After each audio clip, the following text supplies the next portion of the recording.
Happy, happy, Happy New Year! Happy New Year, everybody.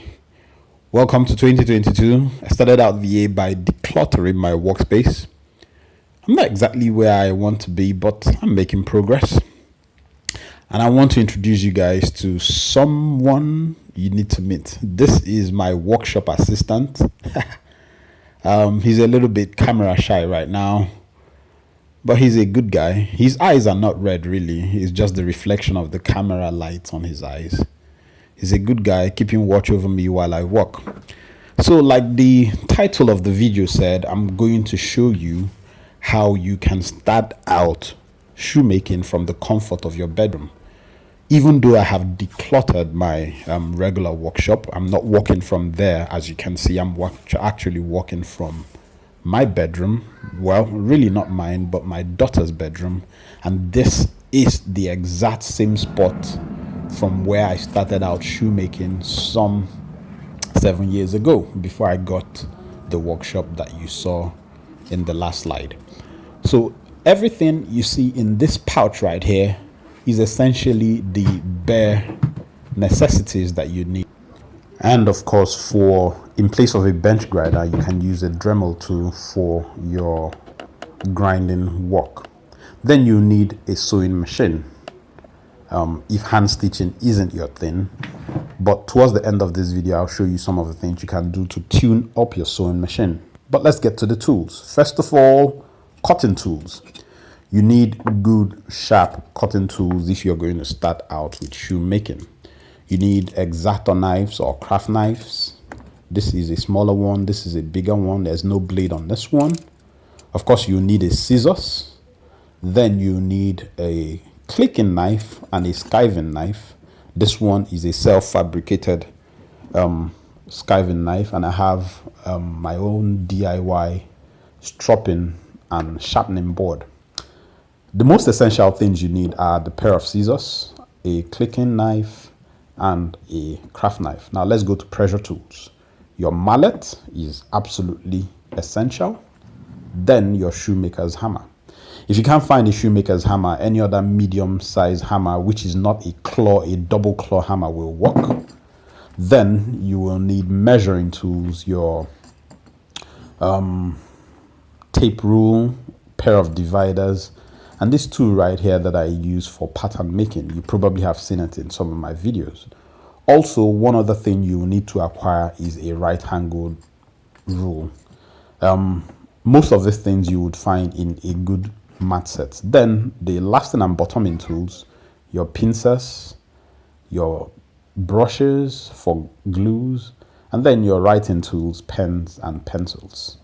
And then the ogbologbo, the boss of them all, a pair of lasts. In shoemaking, we say that the last comes first. And I will suggest that when you're getting lasts for beginning shoemaking, you should get the one that is your size, so that you can make shoes for yourself, do quality control for yourself, test the durability, the fit, and the niceness of your work, and of course, be able to show them off. Now let's talk about sewing machines. Don't go burdening yourself with getting industrial grade sewing machines. A hand cranked sewing machine, Singer, Butterfly, all metal will do. This one is a very old one that has the bullet shuttle, but the ones with the round shuttle will also do just fine.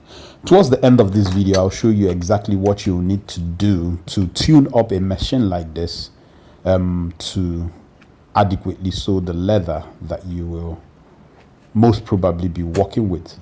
But first of all, let's test out how this machine handles the leathers that I work with.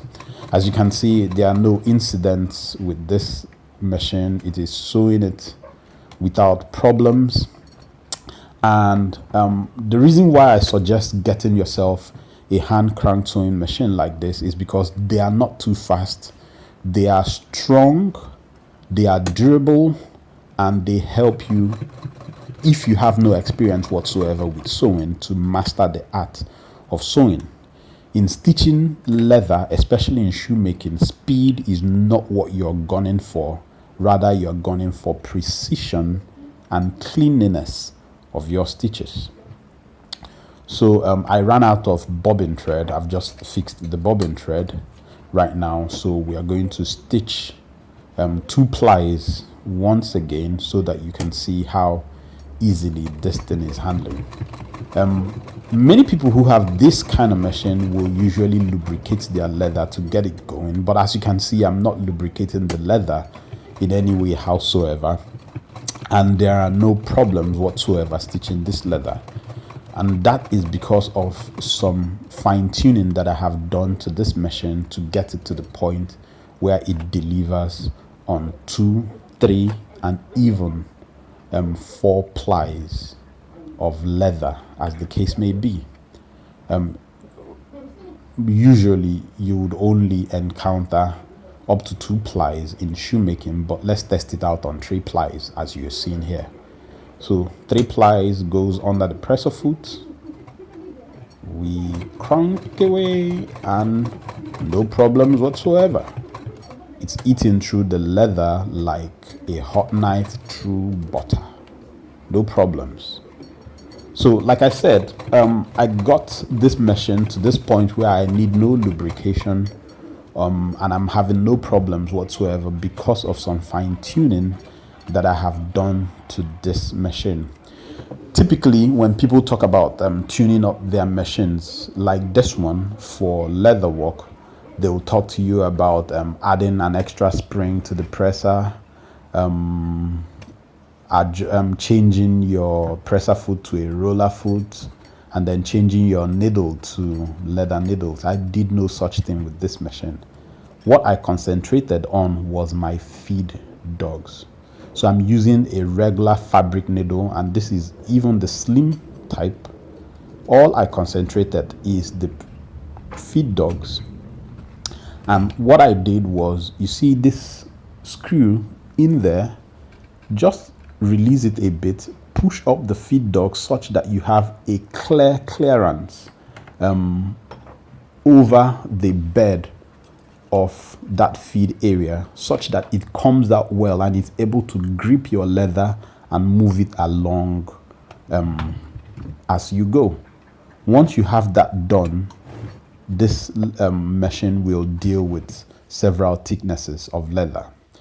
So let's talk about skills. The top 2 skills that I recommend that you learn in your first 3 months of beginning shoemaking: skiving and hand stitching. I recommend that every shoemaker learn how to hand stitch. So ladies and gentlemen, thank you for coming by. I hope the content has been worth your time. If you like content such as this, consider subscribing and liking the video. Thank you once again. Wish you the very best in your journey of shoemaking, and of course I'll be here every step of the way to be urging you on, and of course providing wherever I can those tutorials that you need. Thank you. God bless you.